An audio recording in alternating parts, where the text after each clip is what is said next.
mayam ahan muktada ikokno khurumjari amadi taram nongchari piki channel POTHAMINASI KHANGMINASI channel asina ngasi amuk anoba video amaga iroinana miyam du khudol tamjage ngasi gi anoba video si topic ti ariba topic ni habidi adom adongi ipok numitugi matung ina kari kari sanaba sinfam leri loina mapok numiki matung ina naganba leina so dumok leidabana te lei aduga ipok numisida Chanaba Sinfam Nagan Balena, Sigi Matung ina Kari Pol Amuk Lady Habado, Miam the Kudol Tamjage. The same beginning as it Tamjari topic as say, Nasidagin Sahi Amagi Mamanga, Miam the Kudol Tamzaduna, Miam the Amna Palm the Yang Kiba, video Makak, Lo Makakni. Adubo Live activity Hariba, video Duda. Aina YouTube Toroko Matam, the YouTube guidelines Yamuna, Kangjo Dana, background music Mahakiba, Adubo, Ino Sahi Magi Matunda, Hariba. Video to the Yoriba background music, second Mangamo, copyright claim Torokona Maram Oraga. Hariba video do, Queen Tambaya Kide.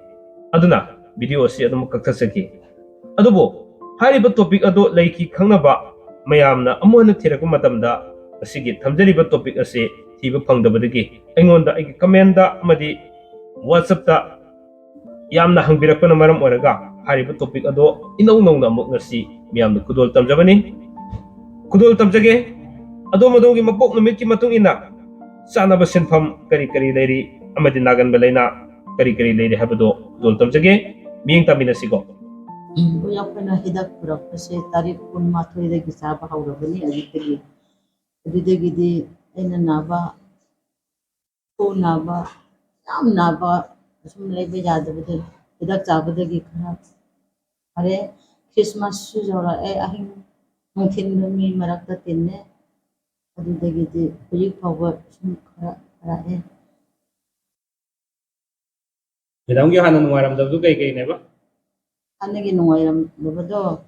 Sum kongse hangbangam daba kaiga dawriba adu gumba sumang kare puyik sina. Mangdagi hidak chaba neba ko? Ado Lamsi Christmas job ng maroridra ay nila ramani ko. Maroridra ay naga aking dasu tapang kami. Adigi mungkin dasu migi kung hayeng.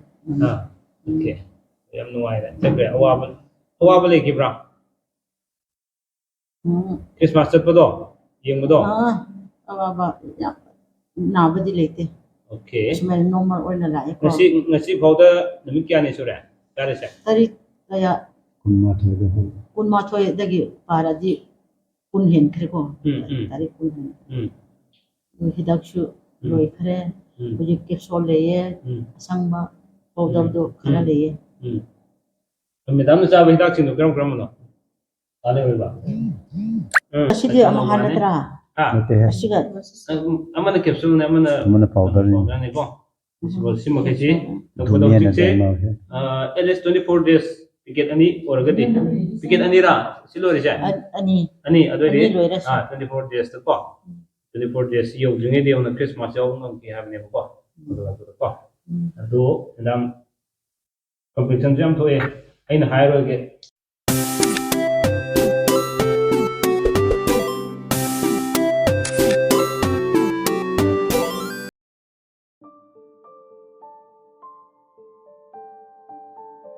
Pare dadi ngasi kita tamjari topic si mayam da kudol tamjarage pukning changna taminasi Mapok numiki habinina nomajing numitagi hogjage ahan basi nomajing numit pokpa misingi Chanaba Sinfam chingse kari no habidu kudol tamjarake nomajing numit pokpa mising se maruina hidak langtak sem saba yamna chanagani low uba aduga sana saba sing ugi thabak toba aduga larik iba kalpana gi thabak loina na maiba saba asiguba singse yamna chanagani nomajing numit pokpa mising se aduga hariba numisida pokpa misingse yam toina naganba lina khara mung thamjarake kok ngawba kok sikpa mit amusung nakong nuwaidaba loinana ningtham changanba kolera na singba khara naganba leigani aduga numisida pokpa misingse matau karamna makhogi di mawong matau tawbage habado mung thamjarake Nomaji numita pokpa misi kharadi saugangani aduga nemthabasu thugani aduga makoina fajana saurokpa taragadi makogi mangda khangba ngamdaba khara leigani tamjau humna chatpasu khara tawgani aduga mayai oina lande adumuk leigali yokpada kaina wagandaba thongna yamna phaba khangba kan mi oigali aduga ahal lamalna thiba nupi singse makoiga kaina sanagandaba oigani thawjal haigani sem saba yamna haigani masa yamna pogande aduga manta jantra gi thabakta yamna haigali mina laksabadi kya ngamlo hari bisina nomaji namita pokku misingi sanaba sinfam nagan balaina amasung makogi mong mataw singdo udol tamjabani matang sidi lewa kokku namit gi thamjagi komaya lewa kokku namise sida pokku misingse makogi khwadi sanaba sinfam singse lowu yam sanagani aduga lei thaba mani muktagi maramda sem saganba sugumba thabak singse khwaidagi sanaba oigani aduga makoise ayambana tang sikpa aduga ina haksangda sang naina ngamdaba gi laina yamna ngamdaba sugumba khara legenganeba nu maroina ni thokaba numita pokku misingse mabukti khara tapkani wangang wata yamna fajagani toina nagande aduga mingondagi lawningbagi apamba khara leigani amadi kharasu yamna likkani mahi bidya yamna pamgani lainasu tamba yamna pamgani masu thabak tawthorakpada masu pana thabak tawbo oigani aduga ahaw thomdi khara sagangani hariba singse ningthokab numita pokpa misingi makugi sanaba sinfam nagan balena amasung hariba numisida pokpa misingi mawng mataw singdo miyamda khara khudol tamjabani matang sidi lebok pokpa numita pokpa misingi maruina makugi sanaba sinfam singje mo haijage lebok pokpa numita pokpa misingse maruina lohubagi thabak sem sabagi thabak thang saba sapu saba sa san loiba aduna hariba singse yamna sanagani loinana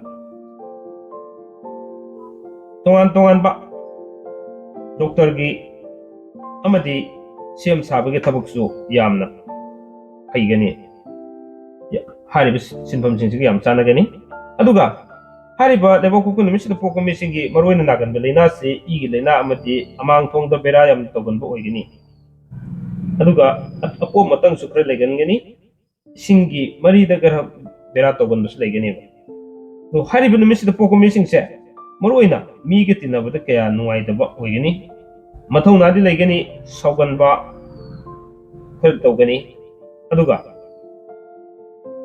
mingonda nonjaba kaina hainadaba mioi oigali kala bidya dasu yamna pamdaba mi oigani ahana thiba nupi haidi ahalaman singna sinba nupi sing kaya sanagande loina na masa nupa na han yamna pokali lai di ningali aduga masinda lai tongali abidi ngangthoki was yamna sumgando oigali hariba singse nupa masu nupi gi ngakani ngase ina thamjarise aduga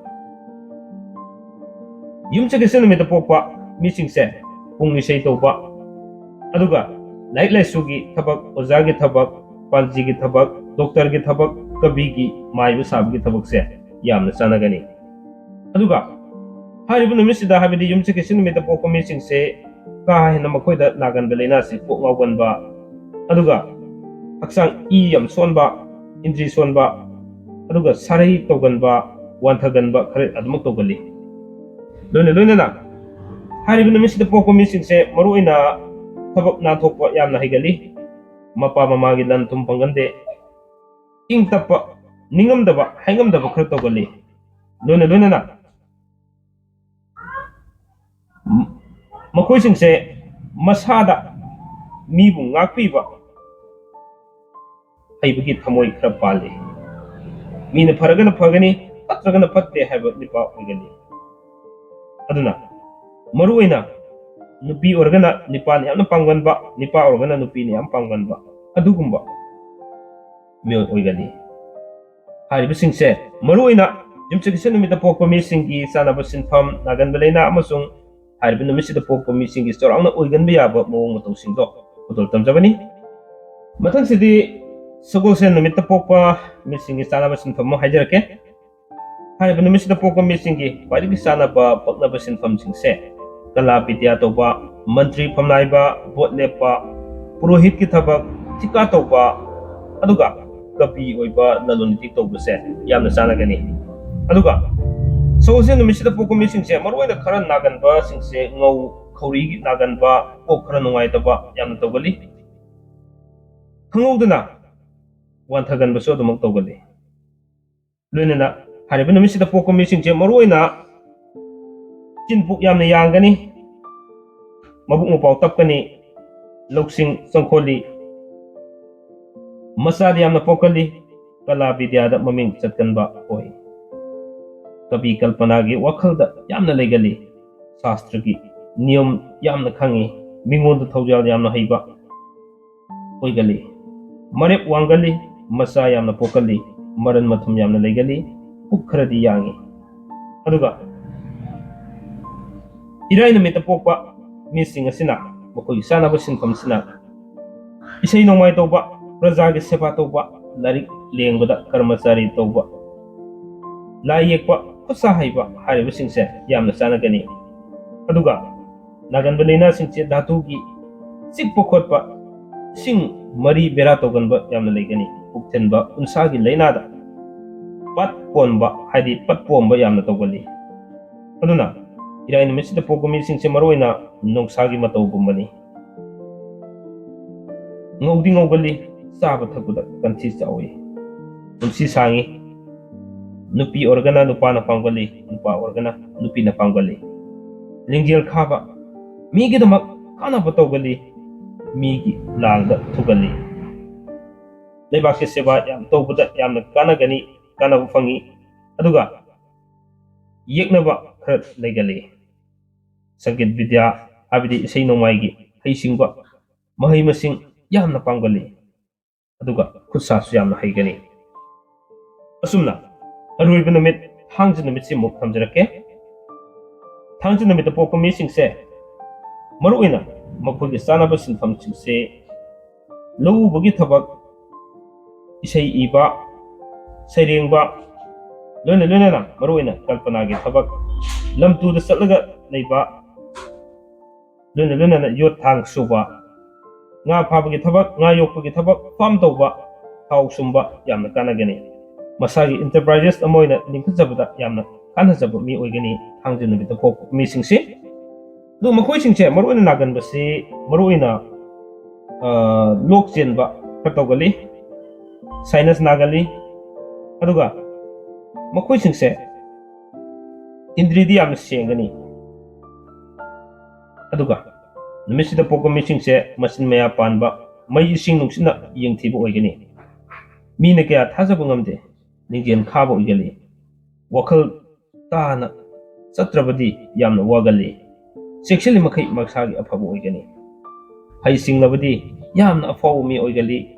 Tabak ummada wati wapati gandaba mi oigani. Saurati matha mathanda kapsaduna hangjaduna leiba mi oigali. Mingonda pijaba pamude. Langphai chatpa yamna pamgani, miwa misa khradi tagali. Asumna ngasigi thamjariba topic ase maruina adong adongi mapok numiki matung ina Chanaba sinfam kari kari leri. Loinana naganba leina amasung mawong matong sing kari kari leri habadu kudol tamjare. Mamangda yengbikibasing amadi yengbihogdabasingna amadi comment da haibirkiba message thabirkibasingna ngasigi video si yengbirakanda amuk wakanda kari fawibage habadu comment da thambirknabagidamak ningsingjari. Ngasigidamtadi matang aswada thamjariba topic ase matang aswada tension jage.